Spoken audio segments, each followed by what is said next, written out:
Hi guys, I am Inder Kapoor और आज के सेशन में हम डिस्कस करेंगे ऑन व्हाट बेसिस यूएस का जो फेडरल रिजर्व है वो अपने मॉनेटरी पॉलिसी डिसीजंस लेता है और उसके बेसिस पे प्रेशियस मेटल्स जैसे गोल्ड और सिल्वर पे क्या इम्पैक्ट पड़ता है। अब गाइस सबसे पहले ना ये समझते हैं कि सेंट्रल बैंक का ना रोल क्या है और बेसिकली उसका प्राइमरी ऑब्जेक्टिव क्या रहता है। देखो, सेंट्रल बैंक का major focus is on inflation, कि कंट्री के अंदर जो इन्फ्लेशन जो है ना वो एक लिमिट से ऊपर नहीं बढ़नी चाहिए।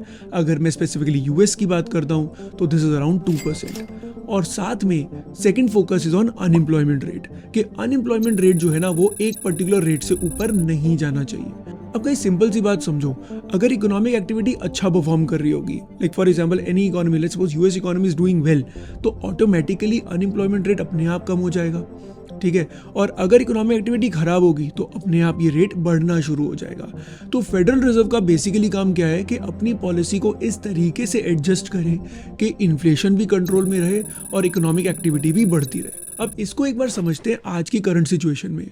अब गाइस देखो, जब से ट्रम्प ने ये टैरिफ्स लॉन्च किए हैं उसकी वजह से ना पूरे ग्लोबल इकोनॉमी के अंदर काफ़ी बिजनेस अनसर्टिनिटी हो गई है। अब चलो एग्जांपल लेते हैं एक यूएस कंपनी का। मान लो मैं एक यूएस कंपनी हूँ। अब हो क्या रहा है ना, let's suppose I am sourcing my raw material from India, लेकिन अब जैसे आपको पता है इंडिया में उन्होंने रिसेंटली इतने हैवी टैरिफ्स लगा दिए। अब अगर वो टैरिफ्स लगेंगे तो दैट मीन्स एक बिजनेस के लिए, जैसे मेरे जैसे बिजनेस के लिए, इंडिया से इंपोर्ट करना विल बिकम मोर एक्सपेंसिव।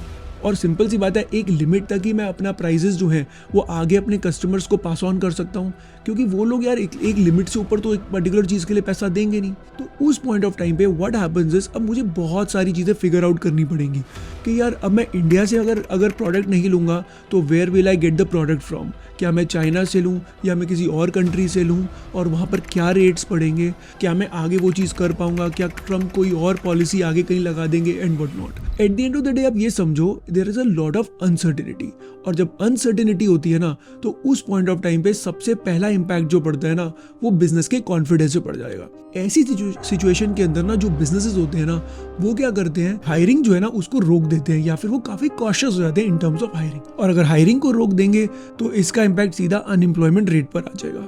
अब यही चीज चल रही थी यूएसए के अनएम्प्लॉयमेंट रेट के ऊपर। धीरे धीरे क्या हो रहा है, there has been a lot of jobs which the US has been losing. अब इन जॉब्स को लूज करने की वजह से इनका जो अनएम्प्लॉयमेंट डेटा है वो काफी खराब आ रहा है, मतलब काफी लोग जो है ना वो अनएम्प्लॉयड है। तो इसकी वजह से फेडरल रिजर्व के ऊपर एक प्रेशर बन रहा है। Alongside, you already know और probably you might have heard it somewhere कि यूएस जो है ना उसके ऊपर ऑलरेडी बहुत ज्यादा डेट आ चुका है यूएस की गवर्नमेंट के ऊपर। They have taken a lot of debt from the federal reserve and the global investors across. इस साल यूएस का जो ओवरऑल डेट है वो अराउंड $9 ट्रिलियन का डेट जो है ना ये मैच्योर हो रहा है। अब मैच्योर होने का मतलब ये है कि यूएस को $9 ट्रिलियन पे करने हैं। अब यार सिंपल सी बात है, यूएस गवर्नमेंट के पास इतना पैसा नहीं है कि वो $9 ट्रिलियन एक साथ पे कर सके। अब इसका मतलब इन्हें मार्केट से फिर वही पैसा उठाना पड़ेगा। इट्स लाइक कि मैं मार्केट से $9 ट्रिलियन पे करने के लिए मैं $9 ट्रिलियन और रेस करना चाहता हूँ, जिससे कि मैं वहाँ से पैसा लेकर अपने जो पुराने जो इन्वेस्टर्स हैं उनको मैं पे ऑफ कर सकूँ। ये करने के लिए ट्रम्प जो है ना ही इज डेस्परेटली ट्राइंग कि फेडरल रिजर्व अपने इंटरेस्ट रेट्स को कम कर दे। We want to see interest rates come down. अगर फेडरल रिजर्व इंटरेस्ट रेट्स को कम कर देगा तो don't you think it will become easier for the Trump administration to raise more capital from the market at a cheaper rate, जिसके ऊपर interest कम पे करना पड़ेगा, और उस अमाउंट को यूज करके वो अपने पुराने डेट को पे ऑफ कर सकता है। If we cut our interest by 1 point for years, we save $300 billion.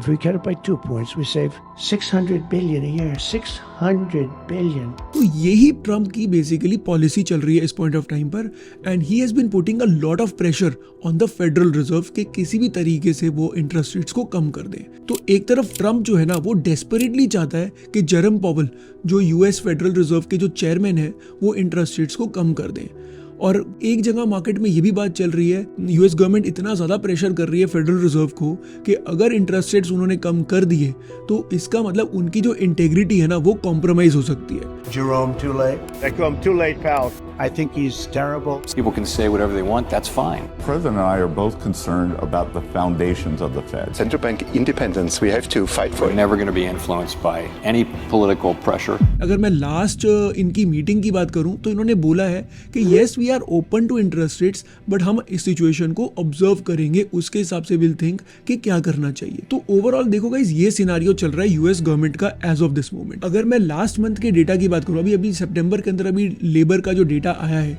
Basically उसके अंदर क्या आया है कि अनएम्प्लॉयमेंट रेट जो है ना वो रिलेटिवली ज्यादा है, और यूएस का इन्फ्लेशन डेटा भी आया विच इज अराउंड 3.1%, जो कि फेडरल रिजर्व के कंफर्ट लेवल से थोड़ा सा ऊपर है। अब गाइस एक बात समझो, ये तो हमें बात समझ आ गई कि basically this is the situation that is happening right now, लेकिन इसका इम्पैक्ट गोल्ड और सिल्वर पे क्या पड़ेगा? ग्लोबल इन्वेस्टर्स जो है ना इस पॉइंट ऑफ टाइम पे they are highly scared of what is going to happen. That means there is a lot of uncertainty, और यूएस का डेट इतना ज्यादा हो चुका है, वो लोग ऑलरेडी बहुत ज्यादा फियरफुल हैं कि basically what is going to happen now. और जब भी कोई भी ऐसी फियर वाली सिचुएशन आ जाती है, उस पॉइंट ऑफ टाइम पर इन्वेस्टर्स अक्रॉस द ग्लोब, उनके पास ना दो इन्वेस्टमेंट अपॉर्चुनिटीज बचती हैं। One is US treasury bonds, मतलब यूएस के गवर्नमेंट बॉन्ड में इन्वेस्ट कर दो, क्योंकि यूएस के ऊपर ट्रस्ट है सिस्टम का, ठीक है।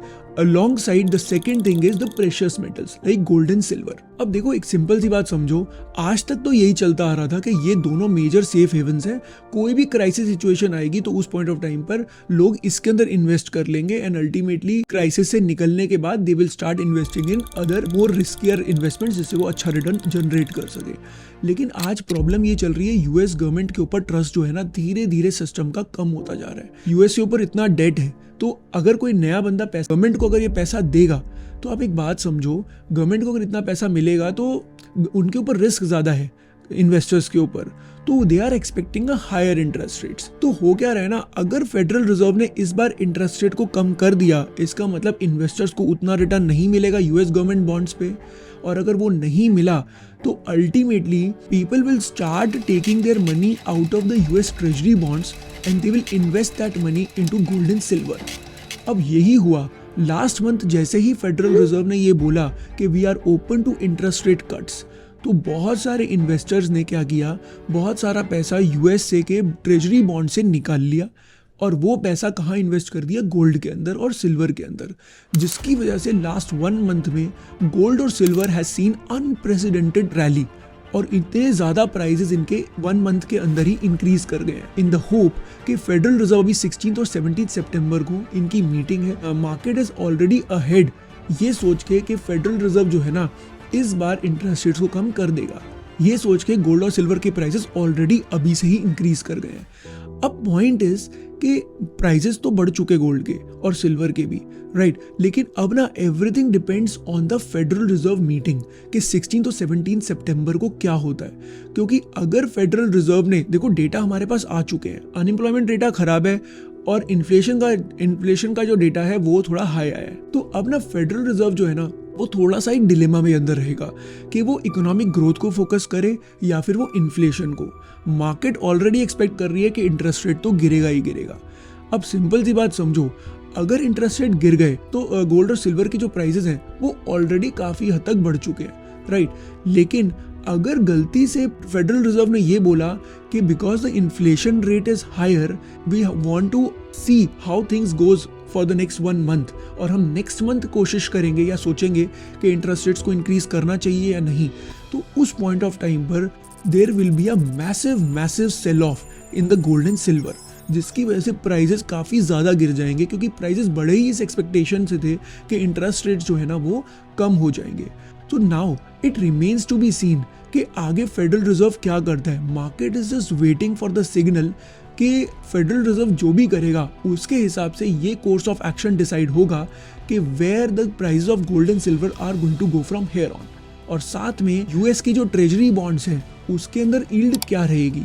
इंटरेस्ट रेट अगर कम कर दिए डेफिनेटली यील्ड कम हो जाएगी, लेकिन मार्केट के अंदर ये एक बात ज़रूर फैल सकती है कि कहीं फेडरल रिजर्व जो है वो यूएस गवर्नमेंट के प्रेशर के अंदर तो नहीं है टू टेक दीज डिसीजंस।